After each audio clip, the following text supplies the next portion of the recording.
We will call this the Stanislaus Regional Transit Authority meeting to order. Roll call, please. Chair Carr, Here.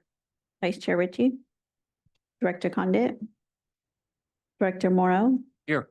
Director Wright, Here. Director Wilson, Here. Director Withrow, Director Williams. Here. Mr. Chair, you have a quorum. Thank you very much. Please rise for the Pledge of Allegiance.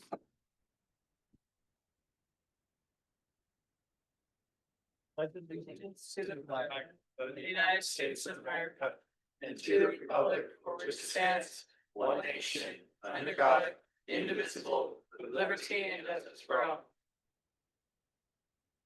Thank you. Public comment. Members of the public may address the board on any item not on the agenda. Comments shall be limited to 3 minutes unless the chair of the board sets a different time limit. The board cannot take actions on matters not on the agenda unless the action is authorized by section 54954.2 of the government code. Do we have anybody from the public that would like to speak? Sure. Yes, Lieutenant Condit with the Sheriff's Office. I oversee the deputies and the sergeant that oversee the RTA. So we just wanted to give a quick update. We'll make it very quick. Things are still going very well. The deputies are staying plenty busy, but I believe that the stats for this month kind of show what kind of an impact they've made. There's several arrests, total arrests have been cut in half. I know we're not done totally with the month, but it looks like we're on schedule to have those down. That doesn't mean that they've taken it easy. There's still zero tolerance. They're not putting up with any criminal activity. But I think it shows that their presence there is the word's getting out that we are going to enforce action over there. I wanted to give a highlight that I was just made aware of this morning, that one of our RTA deputies helped solve a sexual assault that had occurred yesterday, correct? It happened last night. Yeah.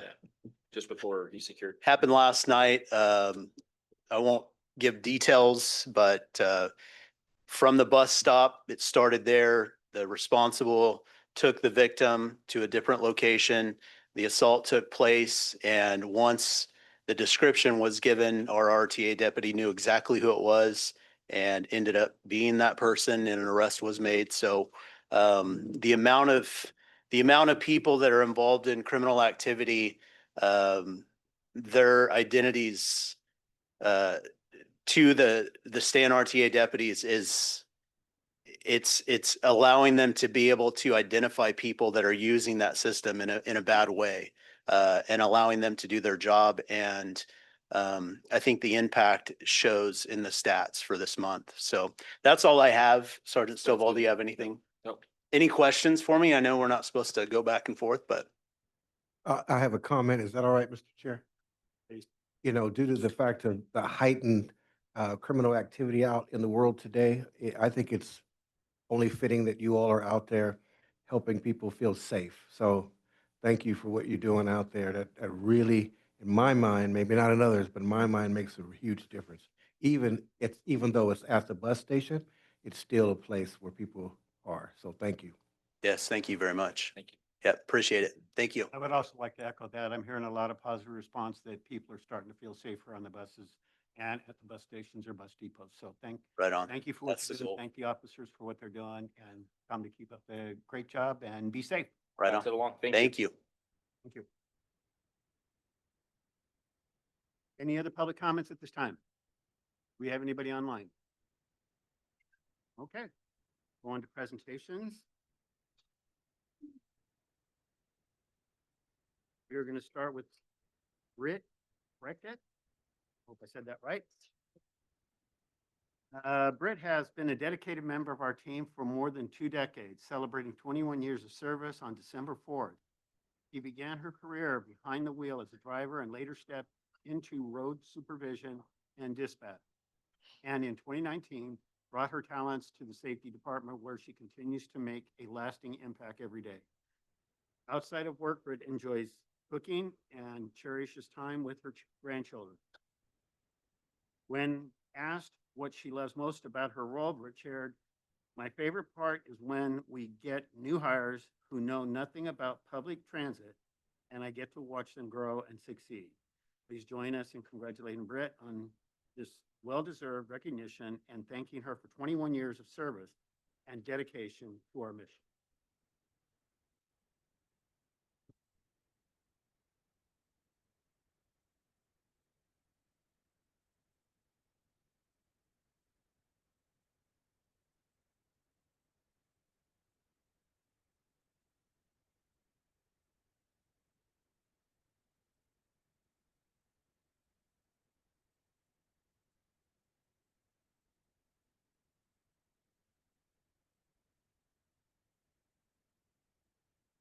You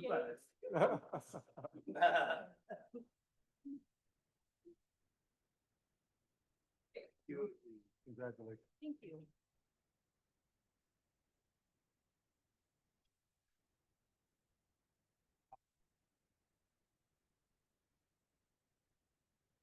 Now we have Brian Veteran. Ferdinand. Okay, thank you very much. Brian began his career as a mechanic in his family's business before joining the city of Modesto in 2003. He quickly advanced through the ranks, serving as crew leader and now supervisor of the bus stop for the StanRTA contract with City of Modesto, where he has led for the past 2 years. He holds an ASE Master Mechanic certification, a business degree with honors, and a Department of Transportation, Federal Transit Association Transit Supervisor certification. Outside of work, Brian is dedicated to his family, active in the PTA, and enjoys mentoring others. Today, we recognize and thank Brian for his hard work and leadership and many contributions to our community. Come on up, Brian.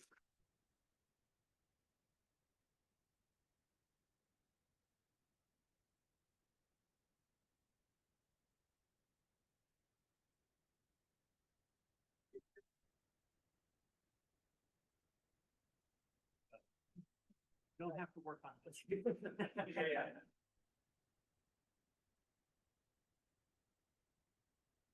Thank you, Peter. Thank you. Congratulations.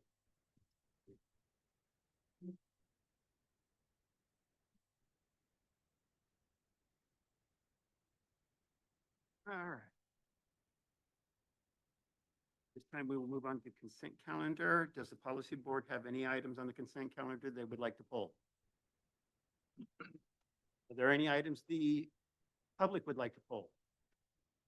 Hearing none. Do we have anybody online? Nope. Okay. Then I will accept a motion to approve the consent calendar as is.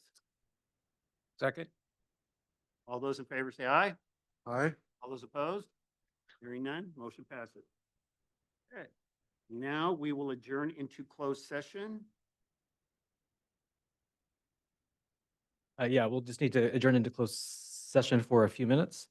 And then we'll, after the closed session, we'll come out of the closed session and do the remainder of the agenda. So we could have everyone that's not on the board out to the hallway for a little bit. We are adjourning to closed session.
That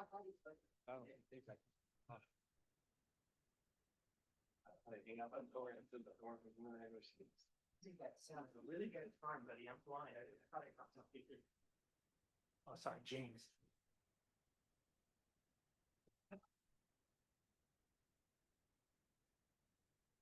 Valerie, we're back in. Recording, yep, we're good. Yep. We have reconvened from closed session. All policy board members were there for the entire session, and there is no reportable action. This time we'll move into public hearing, item 9A.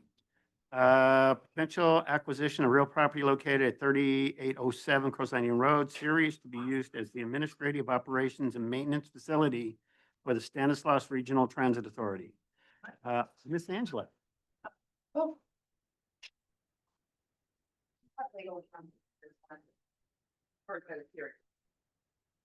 So the item before you is a public hearing. It's an opportunity for members of the public to make comment on the potential property acquisition. The property is located at 3807 Crows Landing Road in Ceres, California.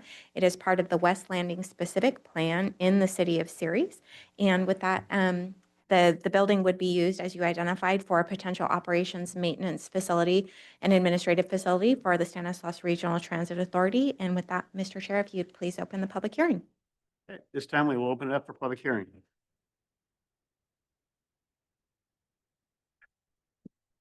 At this time, do we have anybody from the public that would like to comment on this item at this time?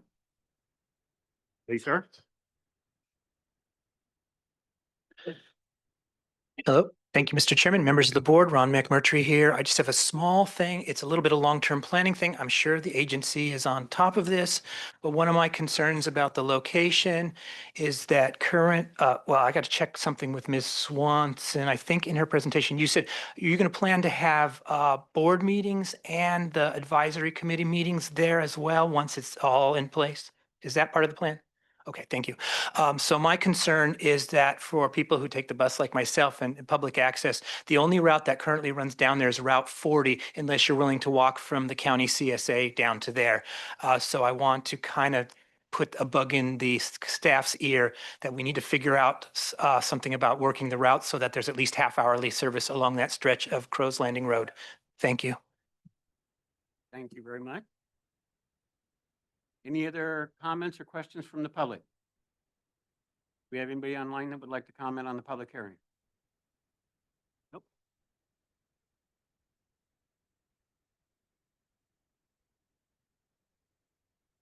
Okay, at this time, we're going to close public hearing.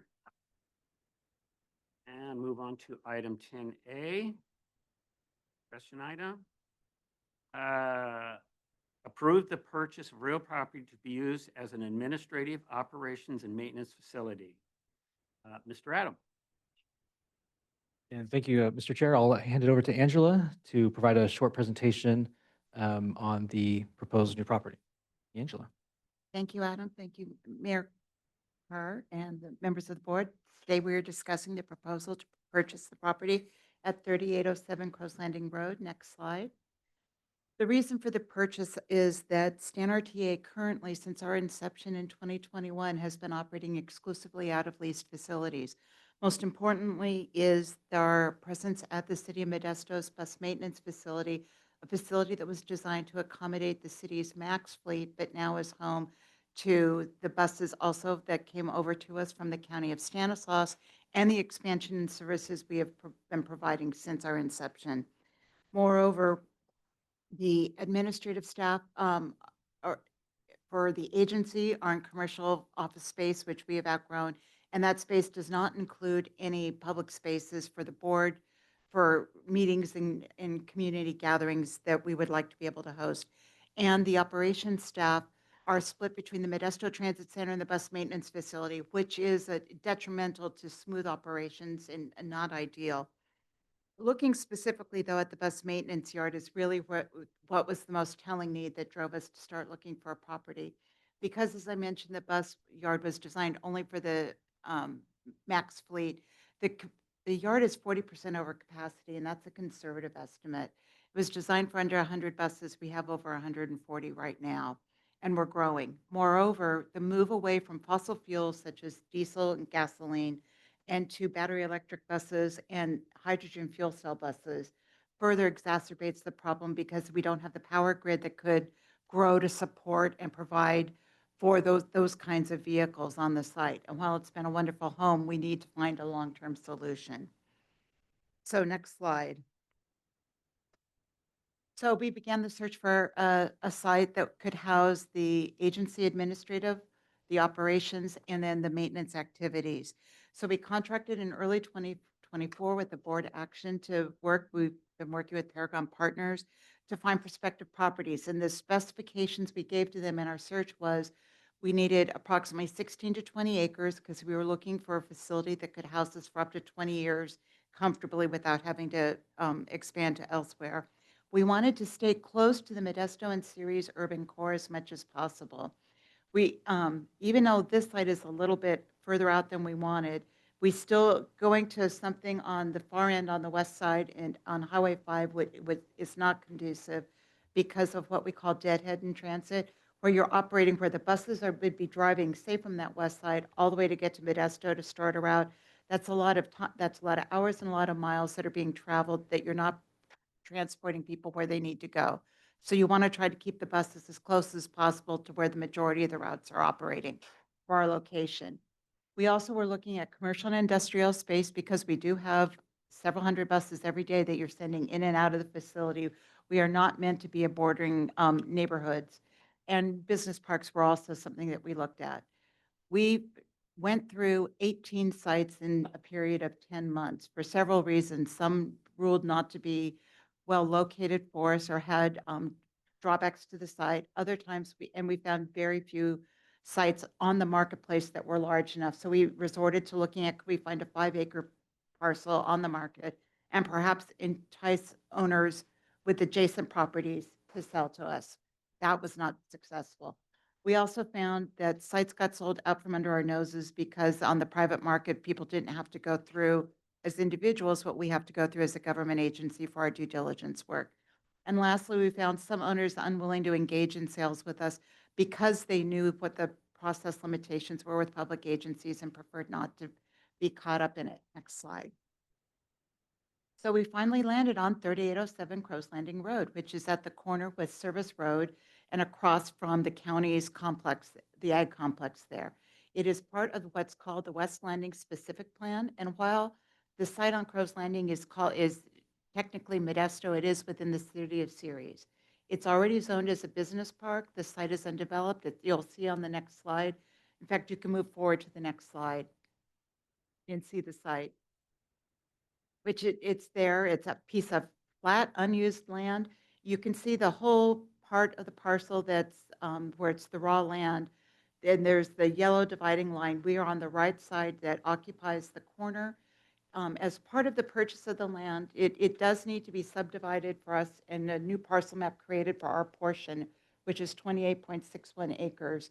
We will be accountable in developing this site for improvements along the bottom at Service Road to do an improvement, as well as introducing along our portion of the frontage, the new B Street that will be going in, and it will be a signalized intersection.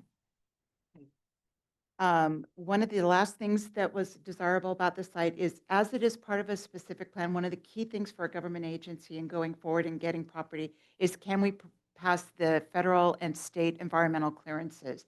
And this site, as being part of a specific plan, had already been part of a programmatic environmental impact statement, or EIS, that was approved and had no flags on it. So that was a good sign for us for the property. Next slide. Oops. So let's talk a little bit about the purchase terms for the property. We wound up with 28.6 acres. As I mentioned, it was appraised for $7 a square foot, or something just over $8.7 million. One of the requirements we have through the Federal Transit Administration, which is an agency that provides a lot of our transit funding and may be contributing to the capital development of the property, is that a review appraisal is acquired to ensure that the appraisal is done meeting the highest industry standards and is fully compliant, ethical, and appropriate. And we passed the review appraisal with flying colors, so we were able to move forward at that $7 a square foot. another thing to note is, as a public agency, we are not able to pay more than the appraised value for the property. So that is our set price. We've made a $350,000 deposit, which is fully refundable through the due diligence period when we do all the investigations, standard part of buying any parcel. And we've also taken further steps on the environmental side to ensure, as part of this due diligence, that our property will meet spec and be able to be developed for us. The first step was through the FTA. We were issued a categorical exemption, a CE finding, in November 2024. That means that they found that we can purchase the land, that there are no red flags environmentally, and so we could move forward with the sale, with the purchase rather. And then we also would, as we came closer and had negotiated the purchase and sale agreement, we filed a notice of exemption with the county, which is where we would file it for our CEQA exemption. In July of 2025, there were no objections, and we've been able to move forward with that clearance. Next slide. So this is just a quick timeline that summarizes where we've been and where we're going in concluding this acquisition with the board's approval. August 1st, we entered into a purchase and sale agreement. October 13th, there have been occupants on the small single-family home that's on the site. They are under the agreement with the existing owners moving out October 13th. October 27th is when we expect to have the final parcel map approval move forward. With that forward movement, November 5th would be the end of our due diligence period, and we would close on the property on December 2nd. Next slide. So concurrent with purchasing the property, we've needed to do we have been doing master planning to really identify and understand what we need to do. And it was site agnostic as we started the master plan. And as we've identified the Crow's Landing site, we've adjusted it to fit it. This gives an example of what you would see at the intersection of Crow's Landing and the potential, and where B Street would be built. The building block in orange would be the administrative facility for the agency staff, which would include boardroom and public meeting rooms. The blue building that you can see there would be the operations staff, which would house it's currently about 267 trans-dev staff that provide operations support for us. And then in the purple building further behind, and nestled to the service road site, is where the maintenance facility is, which will be a 12-bay maintenance facility. And then you can see canopies and covered housing for our buses. Next slide. We have a second view of what the facility would look like, where you would enter and go in. You get a better idea looking at it. The site was designed so that we keep bus functions and the noise to the service road side, and then to the interior of the property being held by the parcel owners, so that we would be good neighbors to them. Next. So this is a statement of the action that we are requesting of the board. And with that, if there are any questions, I'd be happy to answer them. Do we have any questions, comments from the policy board? Yes, sir. On the rendering slide, the first one, was that on Crow's Landing? I see that there are mediums in the street. There aren't there now. Is that our responsibility to put that in? Okay, so that's a part of, all right. And then second of all, is that a bus? That is a bus stop there, yes? That's correct. You can't have a transit headquarters without having good bus access. Okay, because I think there was a comment made just a minute or two ago about Correct. that. So there it is, blue with a yellow stripe. Any other questions or comments from the policy board? Okay. Yes, sir. Angela, can you go back to the photo of the, The site. excuse me. So James, that's slide 5. There we are. Okay, the current entity that's raised the objection that's being heard at the series city council next month, where are they on the map, or are they shown on this?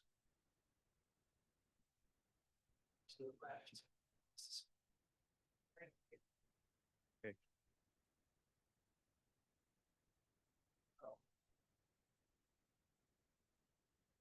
Okay, so they're closer to the administrative side and not the maintenance side. Okay.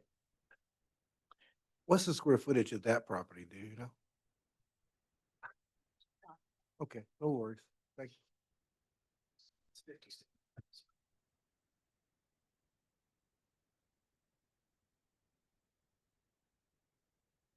And then I assume that the checkered is not the checkered lines are not the piece that we're acquiring, correct? That is correct. That's the portion that remains with the current owner.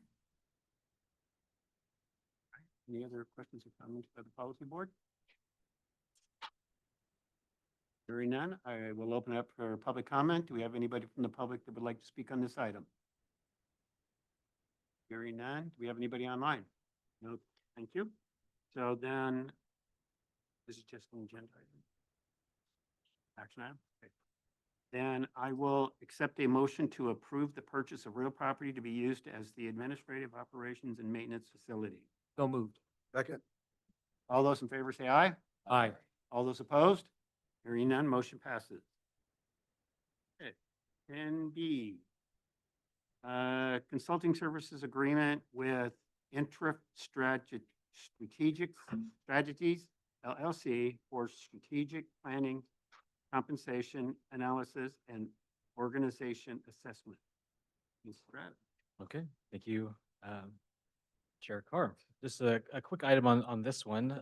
About almost 5 years ago now, the JPA was approved by the county and Modesto.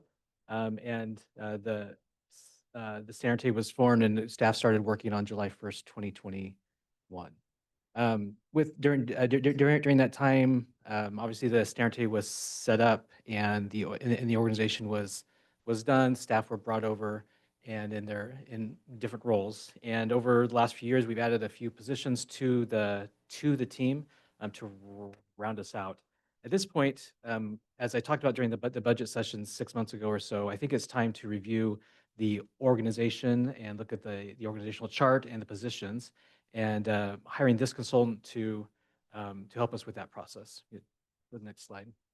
So this consultant, InfraStrategies, will be tasked with strategic planning, which is really to update the mission and vision for the StanRTA, with full staff participation as part of that. With the second step, doing a position and compensation analysis for all staff members. And then the third step, to review the organization itself. Are we organized the right way, in the right fashion? And I think getting a fresh set of eyes on the organization to see what other places do and see what works well in other places, I think will be good. I've looked at a lot of options as well, and but I think a fresh set of eyes to help us through this process would be great. And then the fourth task, which is an optional task, is just for team development. Next slide. So we did an RFP. It was on the street for the month. We had 7 companies that responded to the RFP. We had a committee review each of the proposals and developed the scoring. If we go to the next slide, there were 7 firms that bid. There were of the 7, we scored each of them, and InfraStrategies came out on top. And they came out on top. And go to the next slide, James. They've done a lot of strategic planning work in the transit industry, both here in California and throughout the country. They've also done some compensation analysis for different transit agencies here in the state and other places as well. They seemed very experienced in the area, and I'm very comfortable with their approach to doing this work for us, to get us to the right place, to refine our organization and to make us even better than we already are. With that, I'll answer any questions that you might have. Do you have any questions or comments from the policy board? What other entity have they done or worked with for? Do they have any references? Sure. If you go back a couple slide or two, oh yeah, down at that one right there. So they've done strategic planning work for LA Metro, DART in Dallas, Samtrans, that's San Mateo County in the Bay Area, in the Lane Transit District up in Eugene, and there's others as well. Compensation analysis for Monterey Salinas Transit and for Santa Cruz Transit as well. Okay, thank you. I missed that. Okay. Any other questions or comments? This time I'll open it up for public comment. Do we have anybody from the public that would like to speak on this item? Hearing none. Do we have anybody online? Nope. Okay, so then I will accept a motion for consulting services agreement with Strategies LLC for strategic planning, compensation analysis, and organizational assessment. Excuse me, Mr. Chair, if I may, there are two items, two resolutions for this item. There's the resolution approving the award of the contract, and there's also a resolution for a budget adjustment, which is identified on the agenda. So we could take those separately or we could take them together, but we would need action on both of those items, please. Okay. Any objection to taking those items together? Okay, then I will accept the motion for both items. Second. All those in favor say aye. Aye. All those opposed? Motion passes. Okay. Informational items, I will let the policy board read those at their leisure. Then we will go into CEO report. Okay, that's me again. And James going to bring that up for me. Just quickly, as I normally do, just want to update on a few upcoming events of the StanRTA. One coming up this Saturday, we're gonna have a bus at the Touch a Truck event that the Minnesota Yeah. Chamber of Commerce is doing at MJC. So it'll be great. That's coming up this Saturday. We have route changes that are happening, some minor route changes happening on Sunday to streamline some of the routes. On Monday, we start our fixed route survey. So we're gonna have a bunch of folks from Transdev on the buses to conduct that survey. This is a survey we do every year. We'll come back in a month or two with those results for the board to see, which is always great. So if you're on the bus and get a survey, you get a candy bar, right, Angela? Are you still? Well, that's exciting. It's just one way we can entice people to do the survey. So anyone in the audience, you get a candy bar if you take the survey on the bus. Yeah, what kind of candy bar though? That's. There's what makes chocolate it- ones. There's lots of good ones. They're all in Angela's office right Baby now. Ruth, Snicker, Heath, come on. All that good stuff. Yeah, yeah. There's lots of options. It's a sweet incentive, just take it. Paydays are actually less messy than chocolate. October 3rd, the Drell Disability Summit, and then October 10th, the Healthy Aging and Fall Prevention Summit, which happens every year at Modesto Center Plaza. It's there. It's Modesto Center Plaza. So that's great. Just a few upcoming events there, and then a big event that we're doing is Rideshare Week. We do it every year, the first week of October. So October 5th through the 11th is Rideshare Week, and we'll be free on all the buses and on all of our modes that whole week. So it's exciting to see. And then lastly. This is something that some of you may be aware of, some not. The fare box recovery rate ratio, something that's talked about a lot in the past. So we obviously just finished our last fiscal year in June.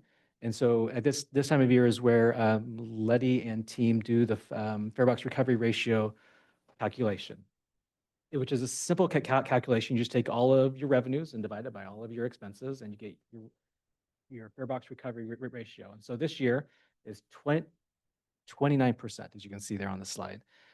So it's great. We're required to meet 20%, so we're well above that requirement. So it's great to see. I don't anticipate it going the other way or going in the wrong direction, but we're great, and definitely kudos to staff, to the finance staff for making that happen, but to everybody for just making the StanRTA the best it can be. With that, that's everything I have, sir. We're happy to take any questions. Thank you very much. Do we have any questions from policy board? I think that's outstanding that Measure L did pass, and that $770,000 annually is truly helping this community. So kudos to those who voted for Measure L. I know it lost a few times back then, but now it's in the pocket. So great for Measure L and great for StanRTA. So $770,000 is a little bit of change. Great, and I definitely appreciate it. Definitely helps that ratio for sure. Any other questions or comments? Go on to directors' reports. Do we have any policy board directors who would like to speak at this time? Okay, hearing none. Next scheduled meeting is Thursday, October 30th at 1 p.m. in this location. And with that, we are adjourned. Let me just contact him. I did. Right.